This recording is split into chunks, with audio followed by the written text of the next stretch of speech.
This is another American TV with Mitchell Hadley. I'm Dan Schneider. Mitch is a television expert, and before we go any further and we'll talk about Lucille Ball, the subject of today's show, I want to give Mitch just a minute or two to inform us on who he is, what he does, and why he does it. Mitch? Thanks, Dan. It's good to see you again. I am, as Dan said, I'm a classic television historian, and I concentrate on the relationship between television and the development of American pop and historical culture, mostly through the last half of the 20th century, and kind of looking at the first part of the 21st century as to what we can learn from what's happened in the past. I write about it every week at the website itsabouttv.com. I've also authored 3 books, including one book about classic television, which is The Electronic Mirror. It's a collection of essays showing different parts of American culture that affect and have been affected by TV. So, we started this series dozen or so shows ago, doing decades, and then we branched out to some trends, and then we started recently doing profiles of important figures, and this would be the 5th show that we're doing on important figures, and a lot of people will probably ask, how could you not have done Lucille Ball first? Because Lucille Ball was, in a sense, for the first 25, 30 years of television post-World War II, the TV star. If you said TV star, it was Lucille Ball. Yes, Yep. There was Jackie Gleason. Yes, there were Danny Thomas and other stars here or there in comedy and everywhere. But I Love Lucy, for good or for ill, was the show that cemented television. Yes, there was Uncle Milty before, but Lucille Ball, you look up TV star in the dictionary, there's her face there. Right there. So let's talk a little bit about who Lucy was. Can you give a little background about her growing up? Sure, it's very interesting actually because Lucy had a tough childhood. She spent a good deal of it with relatives who were really Puritans when it came to any kind of action or behavior that would call attention to one's physical appearance. They only had one mirror in the entire house, and she was punished when they caught her looking in it. So I think that had certainly a role to play in her desire to get into show business, to kind of improve her self-image, as it were. And so she did get into show business. She started out doing some modeling in New York, and that led eventually to Hollywood and to the stage, to different musical comedy productions. Worked for Sam Goldwyn, worked for Columbia Pictures, worked at RKO. And that's probably where she got her first real break, was starring in some feature films for RKO, and she got the nickname Queen of the Bees at that point in time for the B movies. And that's actually a fairly distinguished title to have. There are others who have been called King or Queen of the Bees, and that says a lot about their bankability, about the frequency of their starring, and about the durability of the movies that they're in. B movies kind of get a bad name sometimes. They're kind of considered schlock theater, and that's really not true. Casablanca, for example, originally started out as a B movie. So B movies just don't have the budget, they don't have the scope of A movies, but there's nothing inherently bad about them. And Lucy really built on that image as Queen of the Bees. She got into physical comedy that a lot of other actresses wouldn't do, and so that gave her more roles. She changed her hair color to red when she was starring in Du Barry Was a Lady with Red Skelton, and that really created the Lucy that we became familiar with through television. But before television, she had a very successful radio program called My Favorite Husband. and that started in 1948. The husband in the show was Richard Denning, who we probably would best know as going on to play the governor in Hawaii Five-0, but he was in a lot of work in the 40s, 50s, and 60s. So they were a couple, and it was a successful show, very popular. They decided, as was the often the norm back then, that they would try to adapt My Favorite Husband to television. And the network and the sponsors originally envisioned it as bringing it over pretty much wholesale, with Lucy and Denning starring in the roles. But Lucy had other ideas. She wanted her husband, Desi Arnaz, to play her husband in the show. And that created a little bit of tension at the network. They were a little concerned, reluctant, I suppose would be the right word to put it, about casting a Cuban American as the husband of a white Anglo-Saxon redhead. They didn't think audiences would buy that combination, that you would have a married couple like that.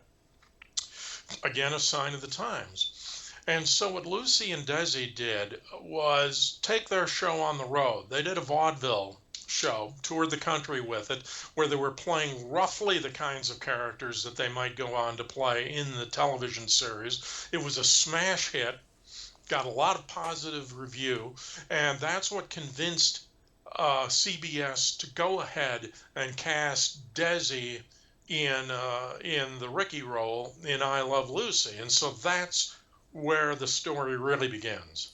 So let's just back up a little bit, because when Lucille Ball first got into it, I think she had a couple of stage names that she used before she settled on Lucille Ball.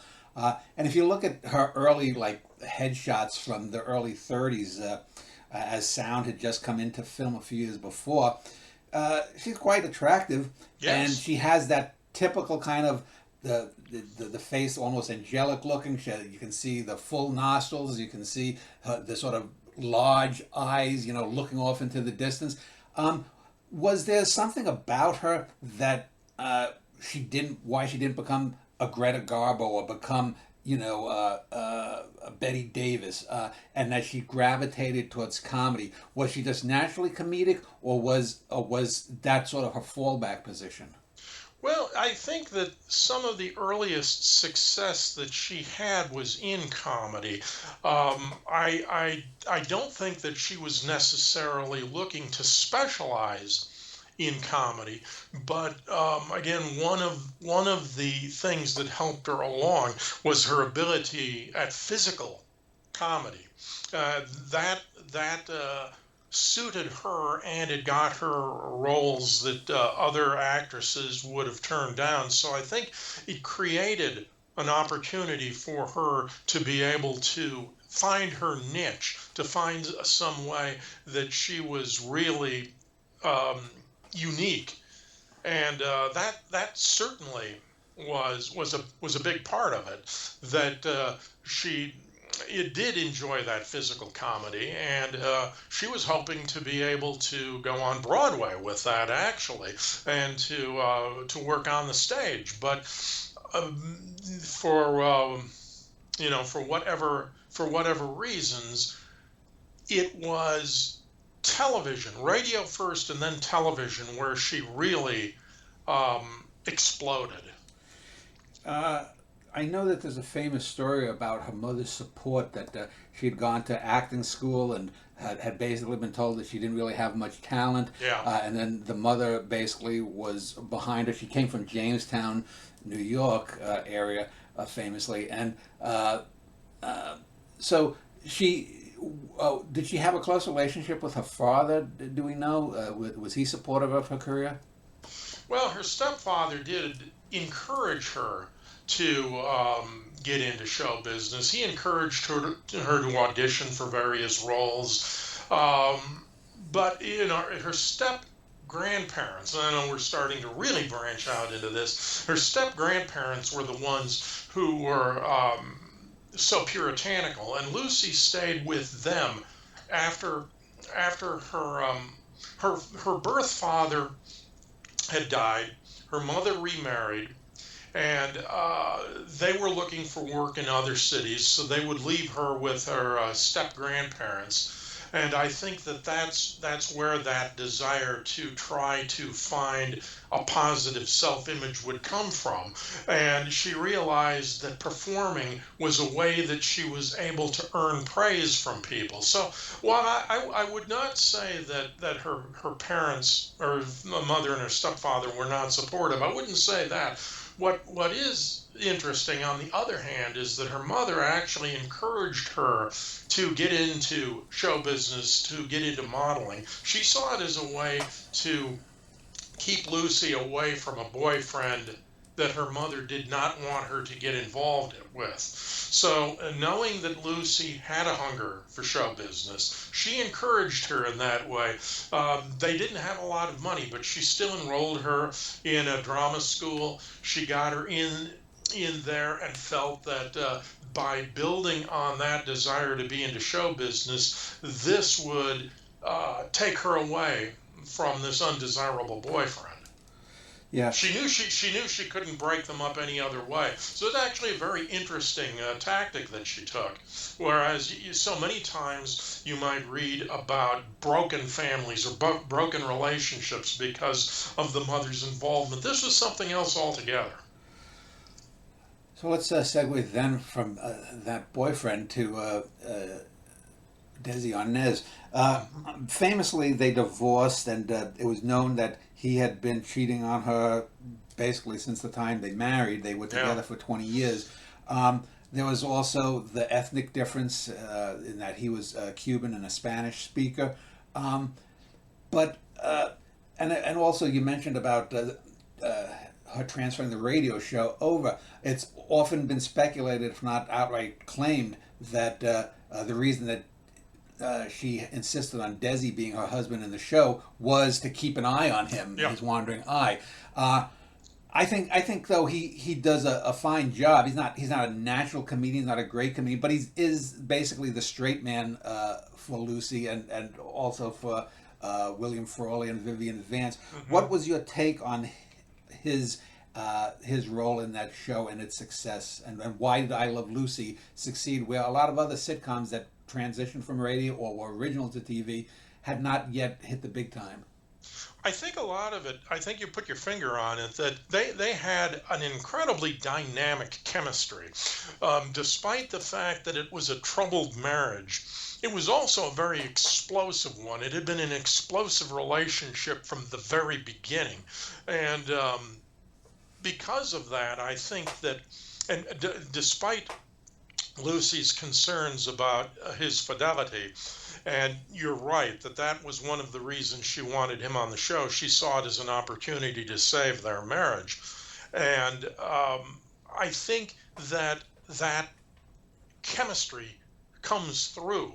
Desi's a very smart businessman in his own right. We talk about that, and I'm sure we'll get into this later in the program, about Lucy's acumen as the head of Desilu. But Desi was very smart himself. He was a good businessman, and he and Lucy worked very well together in a professional sense, and you could see the personal relationship on screen. For all of its trouble, there was that dynamic chemistry, and friends of both of them would go on to say that even though they divorced, even though they concluded that they could not continue to go on as a married couple, they never stopped loving each other, and they never stopped having a friendly relationship. And so I think that does show on the screen strongly. And I think you're right too that Desi is not a great actor, not a great comedian, but he does what he does very well.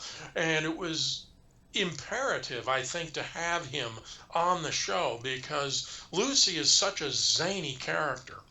And to have him as the straight man, to have him as kind of, if you will, the oasis of sanity is not only very clever casting, but it works very well. Yeah, he was a good reactor, the sort of Hmm. boggle-eyed, bug-eyed, Lucy, what did you do this Yeah, time? he's really playing the audience in a Yeah. certain sense in that.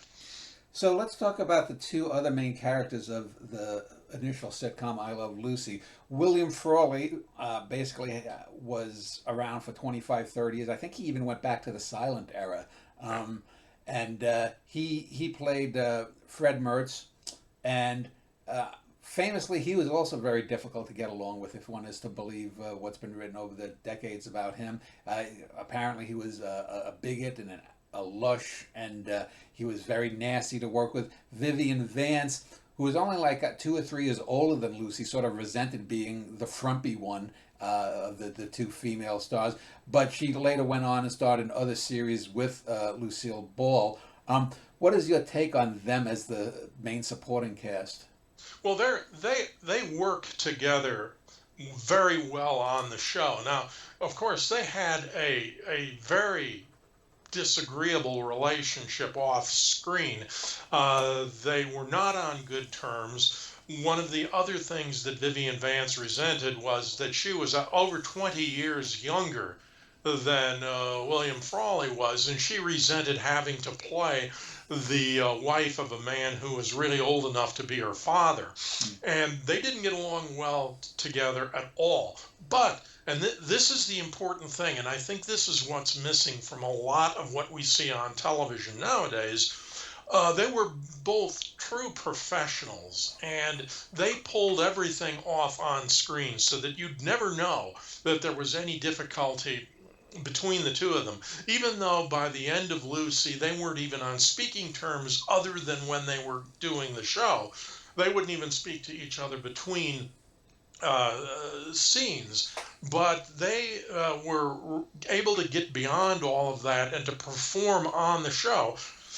Their characters were former vaudevillians, and they play an important role in the dynamic of Lucy, because Ricky is a band leader, Fred and Ethel are vaudevillians. Lucy's the odd man out, if you will. She's the one who's not involved in show business. And that fuels her desire that we see throughout the show to make it, to be a part of whatever's going on, whether it be a scheme to do commercials or to make it with other celebrities or to insert herself as part of Ricky's act. That's a vital part of her charm and her dynamic and her screwball antics, is that fact that she feels that she's the one who's not in show business, and that fuels a desire that was already there for her to get into it. And I suppose you could say that, at least in part, that's partly autobiographical. Lucille Ball had a habit throughout her shows of having personal friends in the show and of using personal details in the shows, whether it was events that had happened to her or friends whose name or life events she would borrow and use in the show. She had a habit of incorporating that into the program, and I think that this idea of her desire to be in show business could probably be seen as something of an autobiographical trait. So, some of the most famous episodes, there was the one Vitamita Vegemin or whatever it is, and then there was the factory, the candy factory, with her stuffing and trying eating and then basically getting ready to puke almost. And then there was the grape stomping episode. And so these were a lot of over the top ones.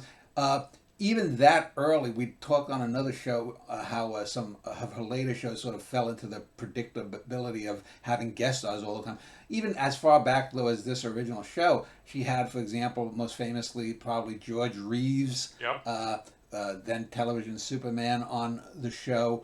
Very funny bit, yeah. Yeah, and it seemed that as the years went on, and the show itself, the actual I Love Lucy show, was only 6 years. Right. A lot of people think it must have run for 10, 12, 15 years because it was so massive a hit and so important in the genre.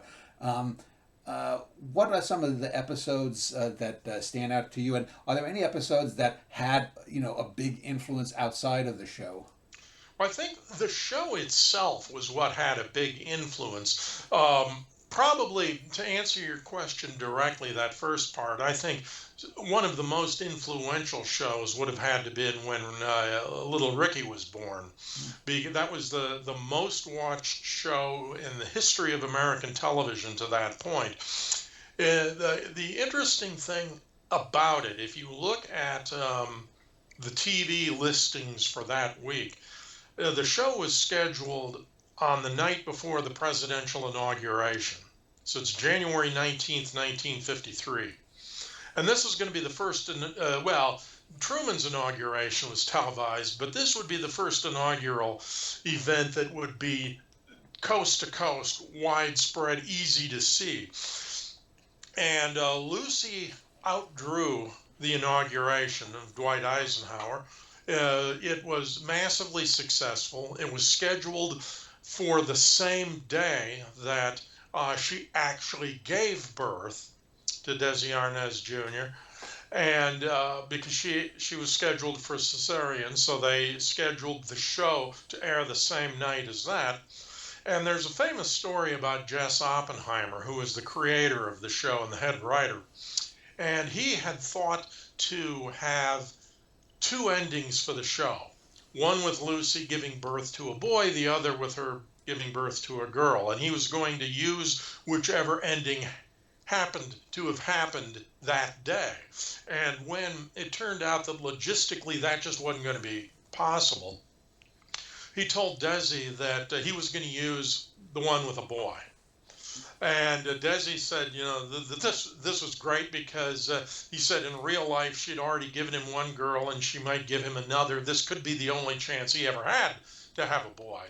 But it turns out that she does have a boy, and as he said to Oppenheimer, you're the world's greatest scriptwriter, and Oppenheimer only said Lucy could really take orders well. So it's a great story, but that is an extremely influential episode because while it was not the first time that a television character had been portrayed as being pregnant, that actually came from a sitcom called Mary Kay and Johnny, but this was the most publicized example of a pregnant woman on TV. And I shouldn't say that they weren't allowed to use the word pregnant either. She was expecting.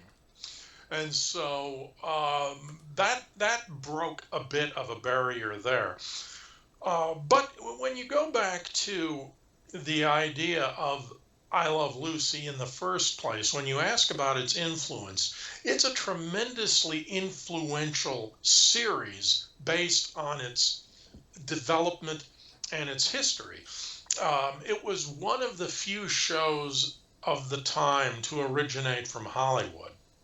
And this was again another example of a bone of contention between the sponsors and the network on one hand, and Lucy and Desi on the other hand. They wanted to stay in Hollywood, particularly because she was expecting. And they offered to take a pay cut in order to keep the show in Hollywood. And what they did was they recorded the show, they filmed it on 35 millimeter. First television show to be shot on 35 millimeter, rather than being taped and then shown on a kinescope to the rest of the country. They looked at the kinescope. The sponsor, Philip Morris, did not like the idea of the most of the country getting the show via kinescope. So they said, well, look, we'll shoot it on 35 millimeter. We want to use 3 cameras rather than one. One camera was the standard at the time. 3 cameras meant that they would not have to shoot the same scene from different angles and then piece it together later on. And they also wanted to shoot it in front of a live studio audience rather than use a laugh track. And that was Lucy's idea again, because she wanted to recapture the energy of working in radio, where she was used to working before a live audience. So they set this up, and in return, they took the pay cut, but they also negotiated that they would have ownership of the series after each episode had run once. So that was what started the business empire that they would go on to build. Something else, though, that's interesting about this is that you have the union rules. And union rules say that if you're filming a show in a studio, you've got to have union employees. The problem at CBS was that their employees in the studio were both television and radio employees that had different union agreements. So what happened was Desi reorganized his company into a production company, Desilu, in order to be able to have a set standard of union rules which the crew would work under while doing the show. So this is the origin of Desilu Productions. And so from their ownership of the series to the 35 millimeter, the 3 cameras, the live studio audience, the independent production company, filming in Hollywood rather than New York, all these things I think are, even if we didn't remember Lucy as the wacky redhead, even if we throw out the charm of the series through 6 seasons and just look at it as a successful, if ordinary, sitcom, we would remember this show for the impact that it had on the future of television. We can see everything right here, from the filming style to the eventual migration of TV away from New York and the stage actors out there to Hollywood and the movie actors and everything that goes with that. So I think that, setting aside the show altogether, which is memorable enough, this is what we ought to remember I Love Lucy for, as being the trailblazer and the standard setter. Just wanted to, you'd brought up another show, Mary Kay and Johnny. I think we had talked about it in another show. Was that the show that had the first bed where a man and a woman could? Okay. So I mentioned that I Love Lucy only ran 6 years, and her 2 other most successful series also ran basically for 6 years. But I Love Lucy and these shows, it's weird because, yes, there was 6 seasons, but the Lucy Ricardo character sort of morphed into another show for a couple of years, like the Lucy and Desi Comedy Hour, and they did sketches. And so the Lucyverse, if you want to call it, seems to have Lucy sort of just floating around between these identities and shows, and they eventually moved out to Hollywood with the Mertzes for some reason. And what talk about sort of that spongy middle between I Love Lucy and the Lucy Show proper in 1960s. What happened with Lucy and her character? Yeah, well, one of the things that when they decided that they wanted to wrap it up as a weekly series, they because originally Lucy and Desi had signed on to the idea that I Love Lucy was going to be on every other week, like so many of the shows of that time, and they were looking specifically at the George Burns and Gracie Allen show, which alternated with another program. Oh, excuse me, Jack Benny was another one that was on alternate weeks. So they had, from the beginning, had this in the back of their mind that it wouldn't be an every week show.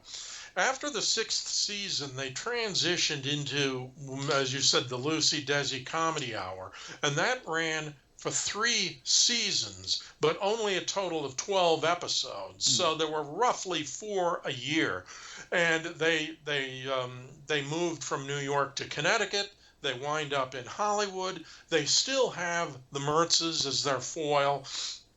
They're still playing essentially the same characters, and in fact, they do a movie, The Long, Long Trailer, where they're really playing themselves in that as well. So they're doing some other things at the same time. Lucy is acting in some movies. She continues to have a high profile, but it does enter, as you say, this kind of spongy area. In the meantime, her marriage is collapsing, and we're going to see that happen. And CBS would love to have her back in a weekly series. CBS loved Lucy, and I mean, yeah, that it sounds like a joke, but it's true. They really did value her as being part of the network. And when you look at Lucy's subsequent series, and when you look at what happens as she assumes head of Desilu, you can almost always find stories running through that where CBS is kind of on edge, on pins and needles, waiting to see if Lucy is going to sign up for another year, because it's going to be a seismic disruption in their schedule, not just leaving a hole in one night, but really how they put together their entire entertainment program if Lucy backs out. So CBS is very dependent on her at that point.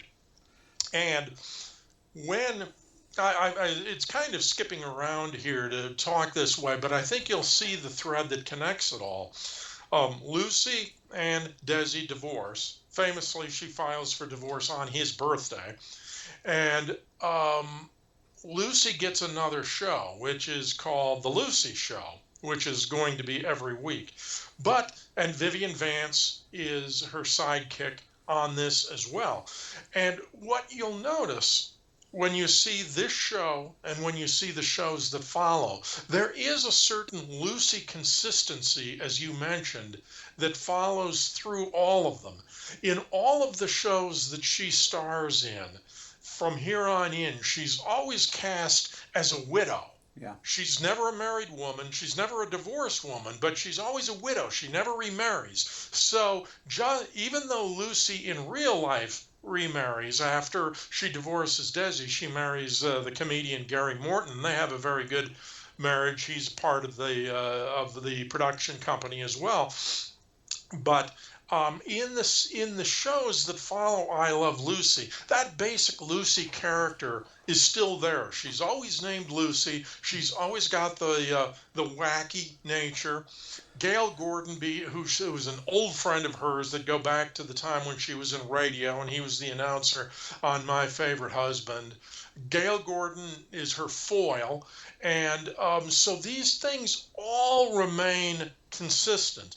And I think that when you talk about people being surprised that I Love Lucy only ran 6 seasons, part of it is because of the 3 extra seasons of Lucy Desi, but part of it is also because with minor changes, she continues to play the same character all the way through the Lucy Show and Here's Lucy and even Life with Lucy at the very end. So there's that continuity that goes all the way through, even though she is playing different characters, different people, but the same character. Yeah, and Gail Gordon basically becomes in the second series, then what's the third one? Here's Lucy. And then she had a series, I think, in the late 70s and early 80s where he must have been 90 by then, also appears. So he becomes the male foil for the next 25 or so years for her. And I think he does a good, solid job. He always reminded me of Jonathan Harris from Lost in Space, except a little bit not quite as feminine. But when he's the fuss budget. Lucille. Yeah. That very much in line with that, and you get that impression that sometimes perhaps he's a little goes a little overboard on worrying about things, but at the same time he not only becomes her foil, but he also becomes the audience in the same way that Desi does, because he's now reacting to what she's getting into the same way that the viewers may be reacting to it. Now, I want to talk about 2 incidents that happened on the Lucy Show, the second show. The first one is Vivian Vance. She had a falling out with Lucy midway through the series, and I think she left the series and only came back maybe a handful of times as a guest star. What's the story behind that? Well, I think, Vivian Vance had always resented the idea that she was not glamorous, that she was a second banana, that she was stuck in these kinds of roles. And there have been stories I have read about personal tension between the two of them. Um, that Lucy denigrated her, put her down. Um, and I don't know how true those are because a lot of it varies depending on the source. But when what she really wanted to do was be in a show of her own, I think. And Desi kind of worked on something like that. It didn't work out, but she did want something that focused more on her. She was tired of being identified as Ethel. So when she does go on with Lucy's other shows, one of the conditions that she insists on is that the name of her character be Vivian, so that she could break out of this identification of Ethel. Yeah. And another part of it is that she wanted the opportunity to wear more glamorous clothes, not the frumpy clothes that she had to wear when she was Ethel. So I think that she, whatever tensions may have existed between the two of them, I think that the source of her discontent to a great extent surrounded that stereotype that she was in and the desire to break out of that a bit. She never completely stopped doing television, nor did she stop doing things with Lucy. As you said, she was a regular when the Lucy show started, although she was reluctant to do that, and it didn't last for the entire length of the show. And she did do some guest appearances on Here's Lucy, but she didn't act as a regular. Yeah. So the other incident that happened about the second or third season was the actress who played her daughter, Candy Moore, became very popular. In the teen magazines of the 1960s, Candy Moore became sort of like, I don't know, Britney Spears, or she was on all. She was, America's favorite teenage girl kind of thing. And later, years later, in the late '70s, she I don't know if you know, the rock band The Cars did an album called Candy O, and Candy Moore was the gorgeous woman draped on top of the car. But it seemed that she was then let go from Lucy, the Lucy show, because Lucille Ball was not happy with the fact that she got like 5 or 10 times the fan mail that she got. Do you know anything about that incident? I know more than what you mentioned about it. I think that they retooled the premise of the show in a sense, got rid of most of the supporting cast, so it could have been something as insignificant as that. But I would say that based on what I've read, based on some of the things that we talked about with the relationship between Lucy and Vivian Vance, I would not be surprised if there was something to that Lucy did not appreciate her getting her share of that share of the publicity. On the other hand, Lucy was also known as a very generous person in many ways, especially she was a mentor to Carol Burnett. And so, like anybody else, she's a complex character. So the 1960s. Let's just step back before we head into Here's Lucy. Desilu really becomes a manufacturer of a lot of television shows. And it basically, I think they branched out and did maybe a few minor movies, but it was 95%, 98% television production. Lucy becomes the first female head of a production company, a studio. Desilu becomes famed, and Lucy becomes famed as the mother of Star Trek in some people's minds. And they produce a lot of shows that go on to have, if not the success Lucy had with her show, certainly a lot of financial success and syndication. She Yeah. becomes one of the first people to reap the rewards of syndication of the original show. Talk about this sort of 1960s period and some of what Desilu is doing.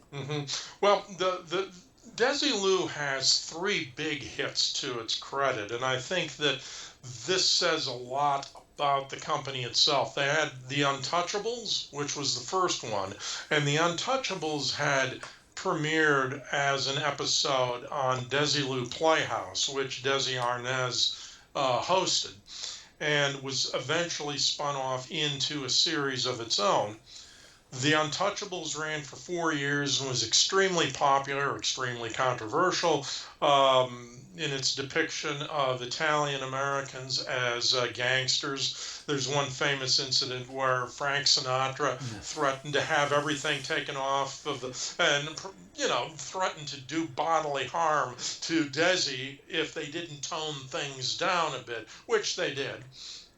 But you have The Untouchables, then you have Star Trek, and you have Mission Impossible. And Lucy plays a pivotal role in both of those latter series, in Mission Impossible and Star Trek. By this time, she's bought out Desi's share of the company, and so she is able to she assumes control of the studio and has this eye for this kind of business as well. As I said, Desi was a very smart businessman, but Lucy was no slouch either. And they did develop other ideas in addition to these. I think there's a story that Lucy had an idea for a sitcom that Carol Burnett would star in. As I said, she was kind of Carol's mentor. Yeah.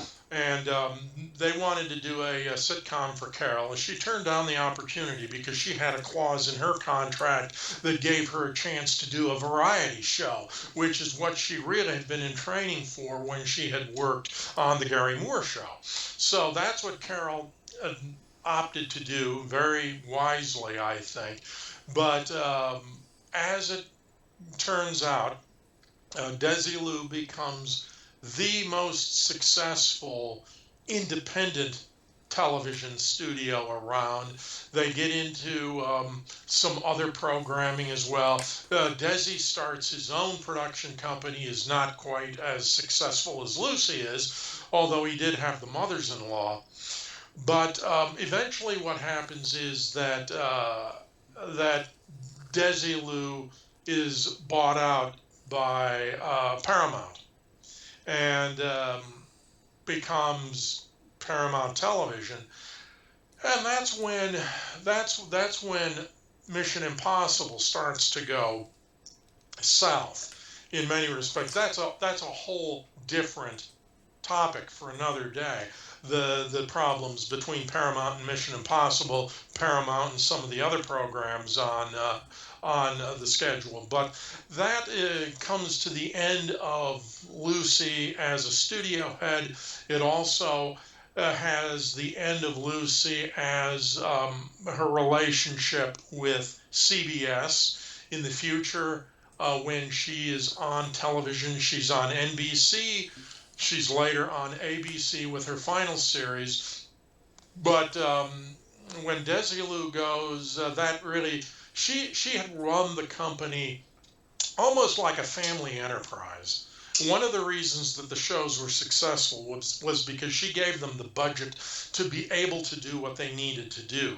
And she gave them that latitude to be able to develop things in the direction that they wanted to go.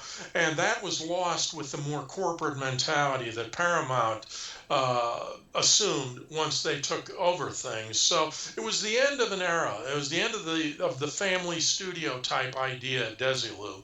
And I think, although I probably can't prove this, I think Lucy had some regrets about that. I don't think she really wanted to sell, but in a way she understood it was smart business to do so, that it was going to become increasingly difficult for Desilu to compete with the studios, with the major studios in the future. The offer was right, the timing was right, and so she made the deal. But she thought about it for a long time before she agreed to it. Yeah, and it's interesting. You mentioned the Mothers-in-Law, and I remember that show as a kid, Eva Arden and Kate Ballard. And I actually, for the 2 seasons I was on, I thought as a team they were funnier than Lucy and Vivian Vance. They did a little bit more with the verbal interplay, and they also did a little bit more with the then current hippie flower power era there. I've mentioned this before when we've talked about Lucy and her third show, which we'll get into now, which is Here's Lucy, which basically had her two kids, Lucy Arnaz and Desi Arnaz Jr. And Desi Arnaz Jr., just as a side note, briefly had, I think, was in a trio, a band with Dean Martin's son and another kid, and they had like one or two minor radio hits. But again, it was very much a similar tale. She was another divorcee. They did, if I recall correctly, in the first season or two, did a few live non-studio shots, a few scenes outside the studio. I remember once they went down to like the San Diego harbor for some reason. But it seemed to me that, just to get back to the Lucy show, from I Love Lucy to the 1960s two series, you could see a definite aging in Lucy. She didn't move as fluidly. Her voice deepened, just naturally as a woman's voice will deepen, plus with the smoking. And it seemed to me, by the time we get to Here's Lucy, this is by far the least, at least after the kids were sort of written out after the second season or really greatly reduced, the show became just blah. It's almost like Lucy was just running on fumes. Yeah, the show did try to deal with some of the more contemporary aspects of what was going on in culture. The writers wanted to go in that direction. They wanted to depict Lucy and Desi Jr. as being more realistic and less idealized teenagers, and they wanted to work a little bit with the generation gap. But I think you're quite correct on this, that going back to something that you touched on with the Mothers-in-Law, where there was a lot of the verbal wit and humor, and that says a lot about the actresses who were in the show, who were very verbally oriented. And they were both Broadway stars, I believe. They were, and they both had a reputation, of course, if you go back and look at their past work, of being very sharp. Yeah. Eve Arden, in everything that she was in, had that sharp tongue.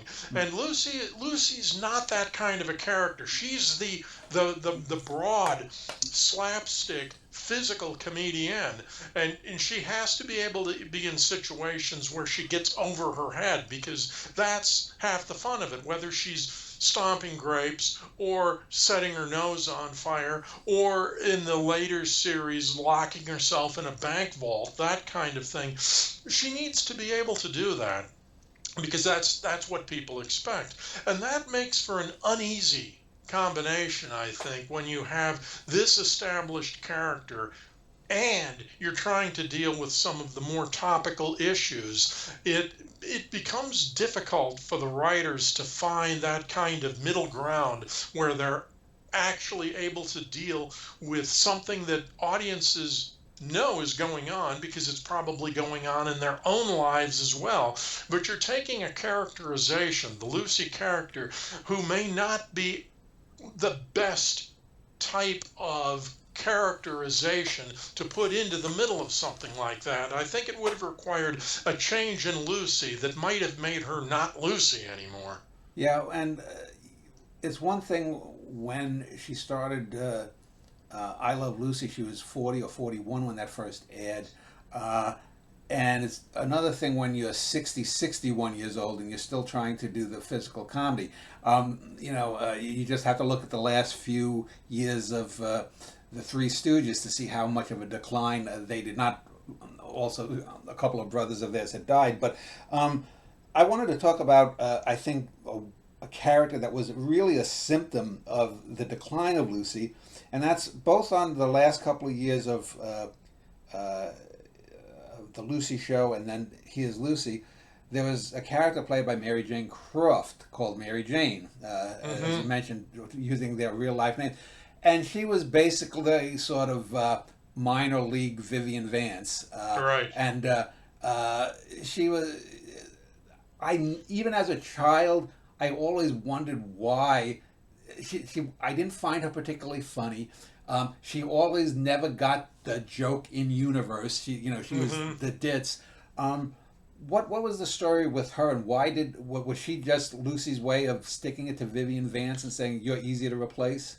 Well, I think if I remember correctly, Mary Jane Croft was Lucille Ball's best friend. Oh, okay. And so that explains that. Yeah, they had a very close relationship, and I think that she wanted to have her in the series partly for that reason, and partly because she felt they worked together well. But yes, it does represent something of a change from what we're used to seeing. And she had even appeared in I Love Lucy, going back to the time when they lived in Connecticut. So she'd been with Lucy in one capacity or another for a long time. So after that comes to an end in the mid-70s, she's been on the air for nearly a quarter of a century, basically nonstop. She's now, fabulously wealthy, having had sold Desilu. And yet, it seems that the networks still want more Lucy, even though, clearly I Love Lucy to the Lucy Show to Here's Lucy, there's a drop in quality. What was this Lucy obsession? And it's like, what was the last show she did? I forget the name of it. Life with Lucy. Life with Lucy.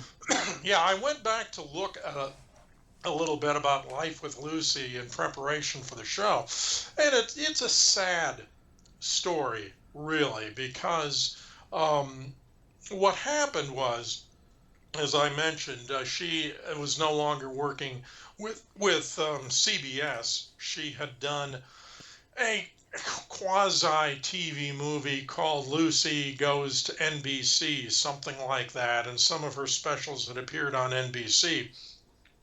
Life with Lucy was an ABC program, and the reason that it came out was because there was a kind of a wave of nostalgia sweeping TV at that point in time. Today we would call them reboots or reimages. We're going through a similar type of situation in that we're taking old series like Hawaii Five-0 and giving them reboots, or we're taking a series like Frasier and restarting it with as much of the original cast as you can.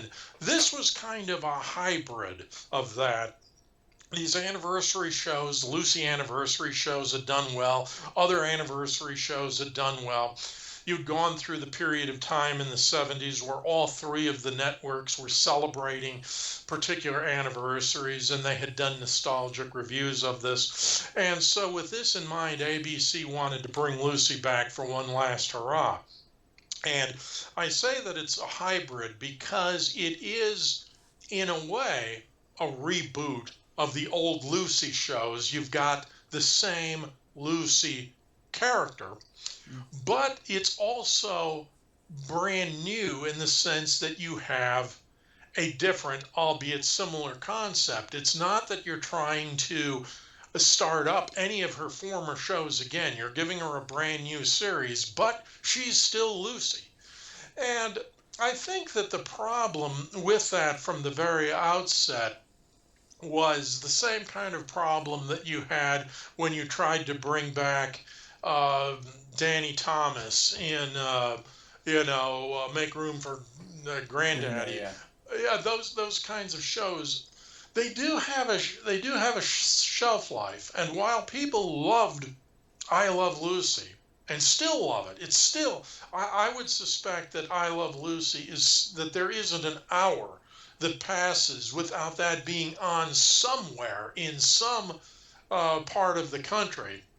So it's still a much loved series, but um, Life with Lucy doesn't work. You've got Gail Gordon back in it. You've got Lucy still playing this character, and now instead of being a widowed wife or a widowed mother, she's a widowed grandmother.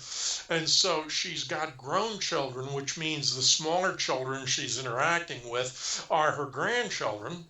And she's still getting involved in these wacky ideas, but now instead of trying to get into show business or instead of hanging around famous people, it's kind of because she is retired and she needs something to get involved in. So she gets involved in these things. And, you know, it could have worked. I think you and I talked about this once before, that when you look at all of the post I Love Lucy shows, you could have made this a very all in the family type of series or something if they had been willing to cast Lucy as a cantankerous, countercultural senior citizen who was making acidic comments about the way life is today, or on the flip side, being that out of step senior citizen that's more in touch with the kids than with others her age.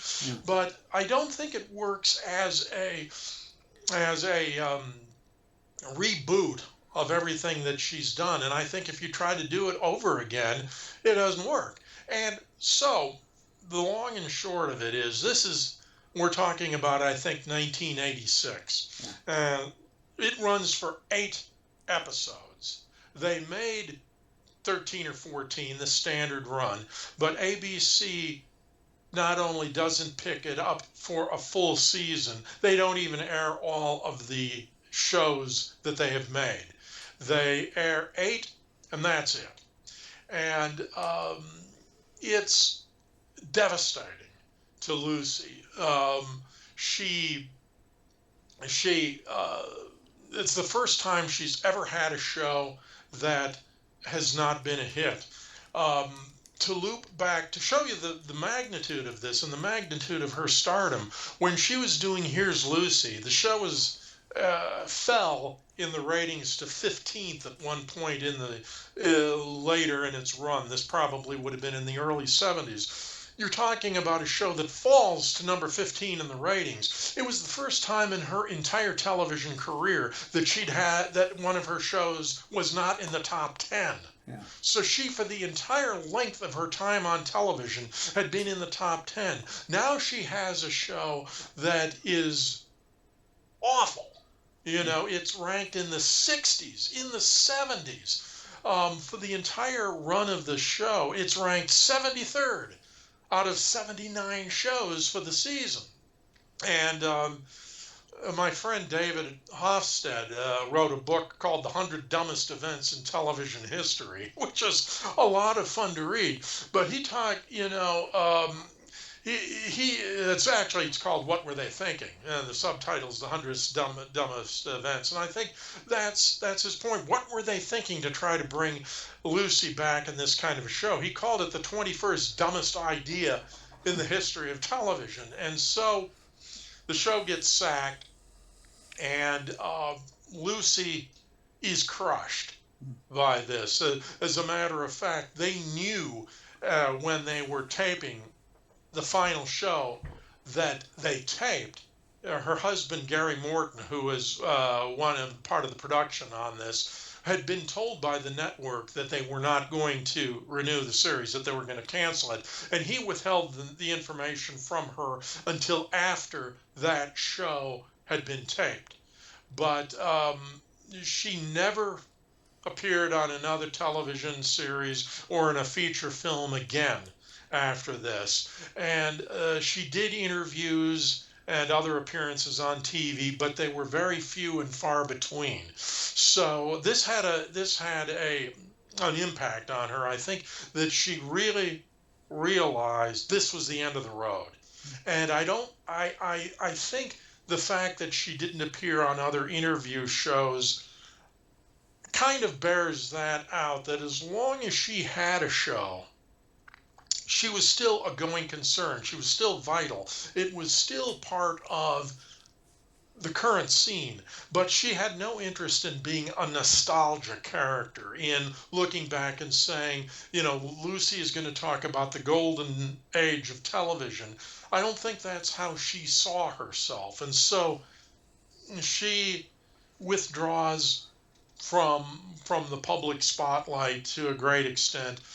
Her last appearance on television, or her last public appearance really, is in 1989 in March. She and Bob Hope, who they had starred together in some movies, and she and Bob appeared together on the Academy Awards as presenters. And they get a long standing ovation from the audience, this great outpouring of warmth and affection for the both of them, which I think is very good for her.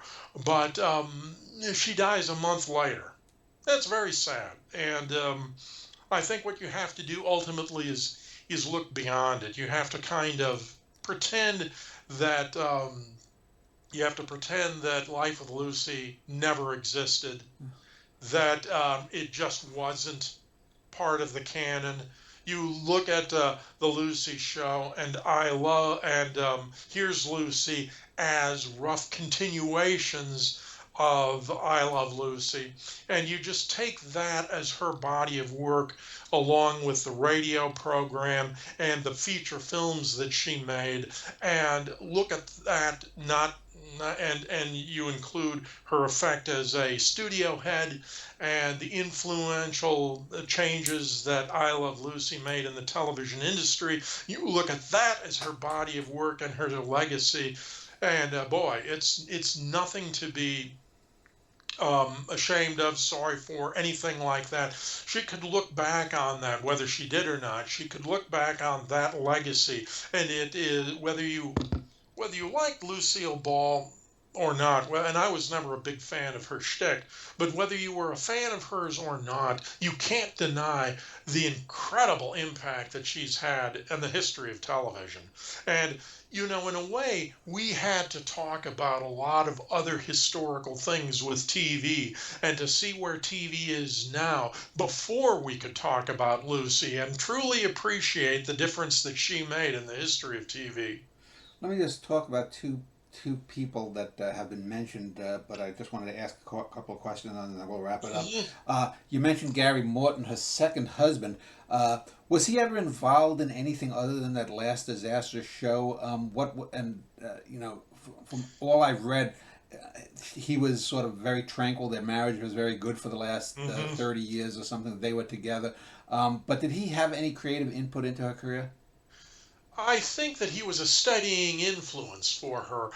She had remarked to a friend that she didn't think after she had divorced Desi that she would ever remarry again, but she found that happiness and that stability with Gary.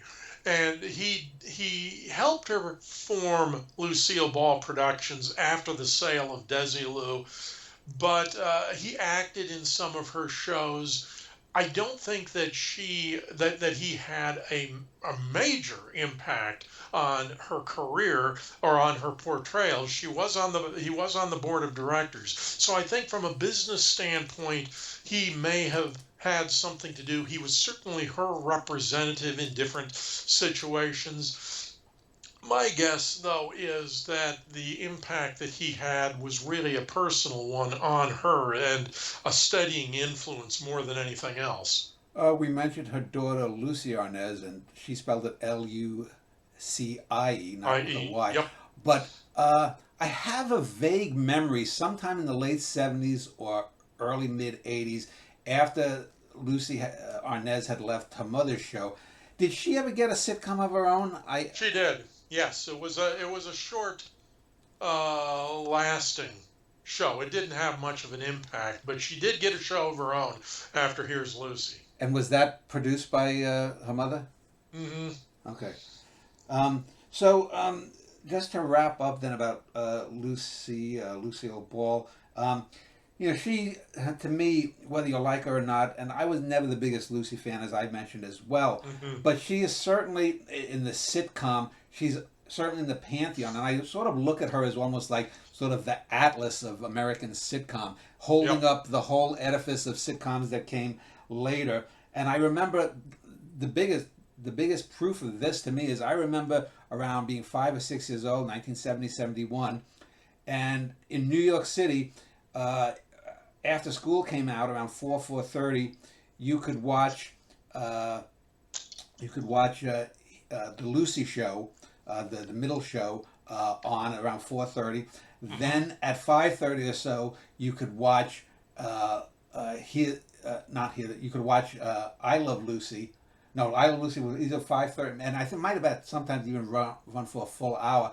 And then in the evenings you could watch then Here's Lucy. So you literally had an hour and a half of Lucy every goddamn day for like 5 or 6 years.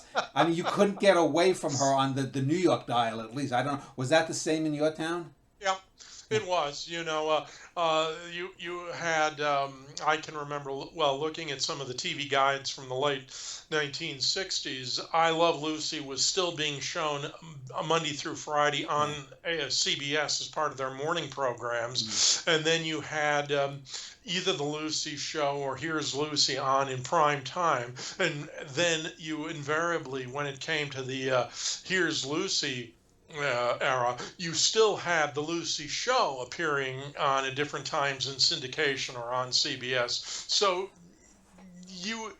we really did love Lucy. Yeah. And with that, we'll just wrap this up, and we'll be back to talk about a woman who many consider sort of the heir to Lucy, Mary Tyler Moore.